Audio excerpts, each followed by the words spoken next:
Good day, everyone. I'm Jacob Escarante, and I'm here to talk about the fall of Troy and its heroes. So, first off, objectives after the lesson should be able to understand the flow of the story and recall the important points of the text being read. So, after Hector died, we all know that Achilles came right after. Achilles knew that he was going to die because it was foretold by his mother, um, Thetis. And before his great battle ended, he killed Prince Memnon, a great ally of Troy. Then he was struck by an arrow on his heel by Paris. The arrow was guided by Apollo, and there he fell to his death at the Cyan Gates. For context, he was dipped into the river Styx by his mother when he was just a child, so he can be invulnerable. But the way his mother dipped him, you can see here that his heel was not dipped completely into the river, so that became vulnerable. So that's his weakness, his heel.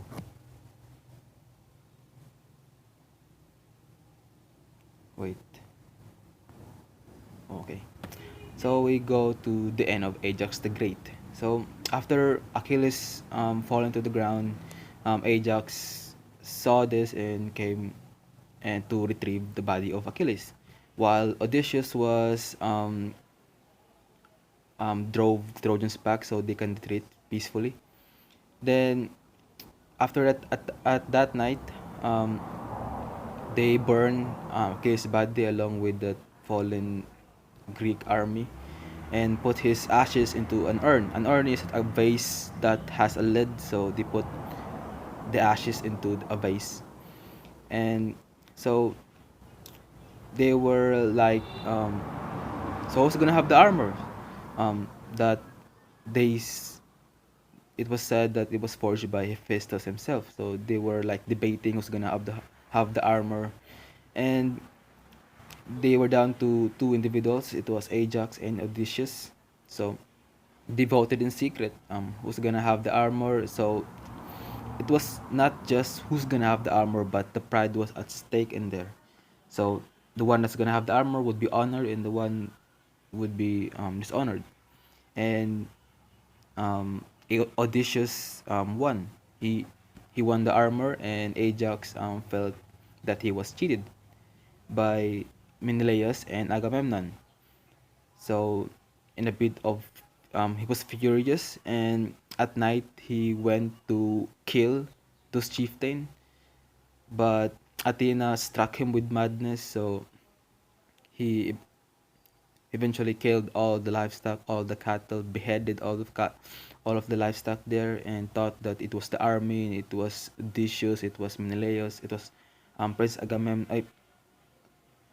King Agamemnon that he was killing. But in reality, it was all the livestock that he was killed. The poor cattle. I remember he said that the poor cattle killed by no purpose. So as he regained his reason, his consciousness, he eventually regretted what he has done. So um, he felt disgraced by his action and killed himself. As you can see in this picture, he um, killed himself because he was disgraced or was embarrassed by what he has done, and so that ended his life. So after Achilles and Ajax died, they lost both of their two heroes. The Greek army's morale was has really deteriorated. They were not at their best when at this time. So we now go into the death of Paris. Um, so the war at this time was at a standstill, and they want to know where the war was headed. So they turned to their prophet Calchas and Calchas said that he had no message from the gods, and he told them that um, there was this prophet among the Trojans where he could have the answer to their question. So they captured the prophet from Troy called Helenus, And Helenos foretold that Troy won't fall unless someone fought them or fought the Trojans with Heracles' bow or Hercules. But the thing is, Hercules' bow was at the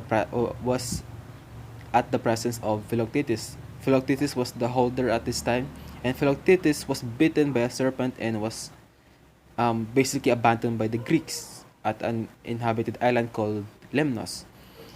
So the Greeks were so audacious were like, now how can we get Philoctetes to join the war when we abandon him in our quest to Troy? So they were thinking what they should do. But Odysseus, the cunning man that he is, trick. Um, long story short, he tricked Philoctetes to join the war, and healed Philoctetes' wound, allowing him to enter the battle and struck Paris with the arrow shot from the bow. So Philoctetes shot um, Paris, and that resulted in Paris' death. Paris was greatly injured, and he asked to be brought to Oenone, the nymph he was with before his judgment of three goddesses to treat his wound, because um, Oenone has an ailment has a treatment that or has an ointment that can heal any ailment. But Oenone, heartbroken by Paris' desertion of her, refused to treat him and watched as he succumbed to his death. So Oenone didn't heal Paris and just watched Paris died. And right after then he killed also herself. I guess his love for Paris was great than Helen. You still know right after. So after this, they now go into the Trojan horse stratagem by Odysseus. So even when Paris dead, the Greeks knew that Troy won't fall. Thus Odysseus stole the Palladium, the center of Trojan's defense. The Palladium was basically the image of Athena. It was said that the Palladium, if they don't take the Palladium, Troy would not fall. So Diomedes and Odysseus stole the Palladium in the Trojans Troy citadel. So afterwards, they devised a surprise attack to invade Troy's inside the walls. So Odysseus came up with this strategy, the Trojan horse. They built a massive wooden horse with a hollow in the inside, so the chieftains to hide in and withdraw the Greeks troops onto the nearest island. So the Greeks withdraw and hide into an island and wait for the gates of Troy to open so they could conquer um, the kingdom. So when dawn came, the Trojans were surprised by the empty camp, thinking that the Greeks had fled. Capturing Zenon, the only Greek left behind, he told them that the horse was to appease Athena's anger. Thus, the Trojans decided to bring the horse in. So what happened was Zenon was the mold that Odysseus planted into the Trojans. Thinking that the Zenon was a prisoner, he said that he was a prisoner, and um, the wooden horse wa the wooden horse was to appease Athena's anger into the Trojans if they did not bring the wooden horse into their city, into Troy. And Princess Cassandra of Troy and Prince Lacoon was pessimistic about this, thinking that it could be a trap. Um, they warned the Trojans about the wooden horse, but Poseidon killed Lacoon and his children with two fearful serpents, erasing all suspicion about the horse. So Poseidon killed Lacoon, and the Trojans were like, they didn't want to anger the gods, so they dragged the horse into their city. So after they dragged the horse into the city, they were celebrating, thinking that the war was finished. They won. The Greeks had lost, but all that all that rejoicing, all that celebration was turned to grim at the fall of the night. So we are in the fall of the Troy. So the Greeks' plan was success. They at night they sneak in and open the gates. Then the Greek army march right into Troy and burn, killing all the inhabitants in there, killing all the soldiers, um, burning their houses, destroying their temples, their buildings. And in the middle of the night, they burn the city, killing the Trojans one-sidedly. Killing the Trojans one-sidedly. They also killed King Priam. It was ironic because King Priam was killed by Achilles' son. He was killed by Neoptolemus. So all the Trojan warriors were killed, and the city of Troy was burned into the ground.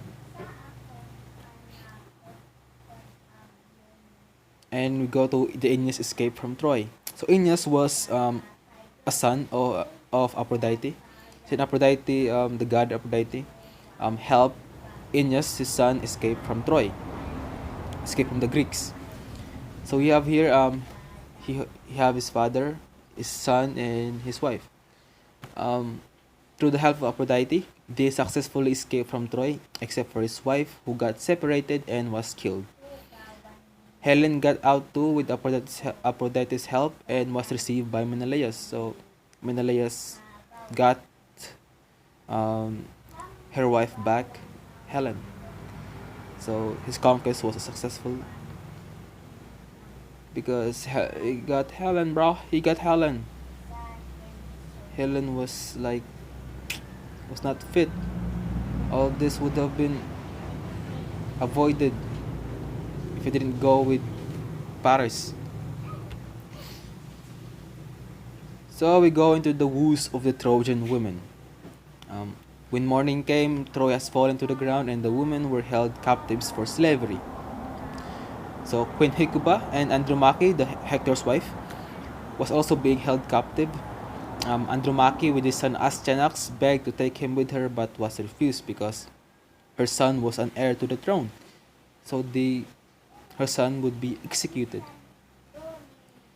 Just before Astyanax was thrown from the wall, nah, what did I tell you, bro? The Greeks killed Hecuba's daughter, Polyxena, on Achilles' grave. With Astyanax's death, Troy has truly fallen, and the Trojan women watch its end.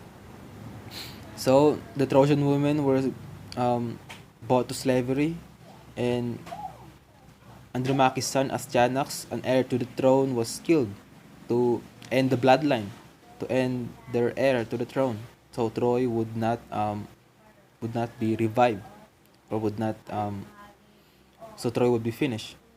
So with Astyanax's death, Troy has truly fallen. It's a tragic end for Hector's wife and to Troy. I guess that's it. Thank you, and I hope you guys learned something. Although it was long, but I hope you guys went into all this. So thank you, and God bless.